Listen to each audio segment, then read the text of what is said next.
Welcome back. Well, how would a Trump presidency impact Canada? Or how would a Harris economy impact Canada? We're going to bring in the host of the Charbonne Report, get his take on it, because Canada and the U.S. are very closely aligned. Michael, what do you make of this? I mean, we're 3 months away from this election. Harris now picking up in the polls. What do you make of whether or not Harris gets in power, and how does that shape Canada? So two universal issues, John. One is trade, the softwood lumber industry, and of course, immigration. Yeah. If Trump gets in, he's threatened to have a 10% tax on imports.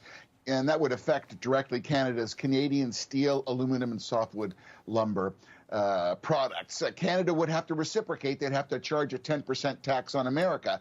So it's a tit for a tat, as they would say. The potential drop for Canada could be like 3.6 of our GDP because America has an $8 billion trade surplus over us.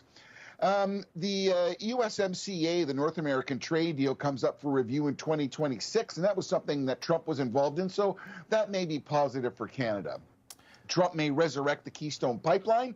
He's not all for gas, not for EV.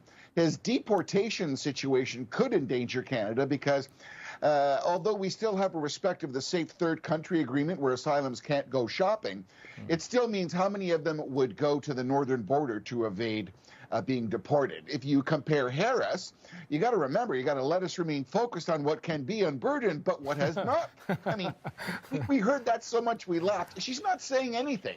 She objected to the USMCA in 2020. Biden canceled the Keystone Pipeline, costing Canada about $8 billion. There was already 124 miles done. Harris and Biden have pushed the EV scenario, so the Green New Deal. Trudeau and Canada put about $15 billion against it. Neither of us have the electrical grid to support it. You're pretty well aware of how Harris would be aligned in the woke gender policies, and her immigration policy speaks for itself. So, I mean, she's been hide and go Harris and not said very much. So I think Canada's moving more conservative. So hopefully if Poilievre was to come in, he would have a better relationship. But I know Trump has said that he looks at Trudeau as Fidel Castro's illegitimate son. So there you go. So, I mean, let's say if Trump does get elected, do you think that Pierre Poilievre, who's the leader of the opposition, will get elected too? Do you think that there's the closely aligned, this Republican movement, or this conservative movement, I should say, do you think that they'll coincide with each other based on what's happening up in Canada? So the way Canada's positioned right now, the election will happen in 2025 because the Liberals are being propped up by the NDP at Jagmeet Singh. Canadians are very independent. Canadians will look at what's happening in the United States. There's a lot of things that Trump and the Republicans that are saying that Canadians identify with, independent of what your electoral elections will resolve in. I think Canada will still go conservative. I mean, Trudeau's been in power since 2015 and everybody's fed up. And it's time for a change. And I think America is ready for a change. And I hope that during these debates that America will really see the true side of what they're going to get if they get a Democratic reoccurrence or if a change comes in. And we'll have to see. But I think Canadians will vote independently. Yeah, certainly a lot of impacted here by what happens down in the United States, in Canada. But I want to get to this. Republican Florida Senator Marco Rubio sounded the alarm on Trudeau accepting at least 5,000 Palestinian refugees into Canada, citing massive security concerns. Break that down for us. How is Trudeau getting pushback for this? So Egypt, Jordan, Lebanon, and a bunch of other countries will not accept Palestinian refugees because every time that they come in, they start discontent. They try to throw over the government, and they get in lots of problems. What Canada is proposing is increasing it like tenfold to 5,000 who are seeking to join family members. Now, let's understand here. How do you check this? I mean, it's hard. Marco Rubio, the Florida senator, was perfectly correct in saying, how do you check these people? And here's the rub. Once they get a Canadian visa to be a refugee, they have a Canadian refugee visa, and they can travel to 146 other countries under that visa, and one of them is the United States. So that is truly alarming.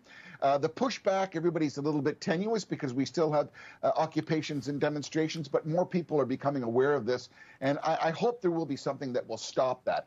I mean, there were some figures that said the CBP, your Border Patrol, stopped 233 suspected terrorists from the northern border. So God forbid if we bring in 5,000 unvetted and unknown Palestinian refugees to Canada. That's not a good thing. Are they cracking down on the border? I know there was some controversy there whether or not immigrants were coming in from the northern border.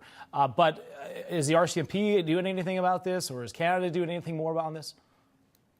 Well, the Quebec government was burdened with so much cost because they were coming over and Quebec had to put them up. So they closed one of the borders. But we're a 5,000-mile border with you guys with like 142 contact points. You can't cover anything. There's been people who have died in the winter trying to cross over open fields.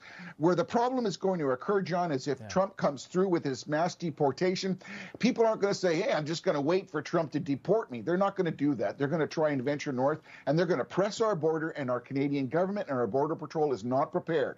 I mean, of course, we have great supervisory systems when you go through during regular times and showing your visa and your passport, but that's not where these people are crossing, and that's where the problem is. Always great to have you. Love you. Michael Charbon, appreciate it. We'll see you next week. Good to see you. All right, that's going to do it here for Sunday Report. Thanks so much for watching. Sunday Agenda with Lydia Serrani starts right now.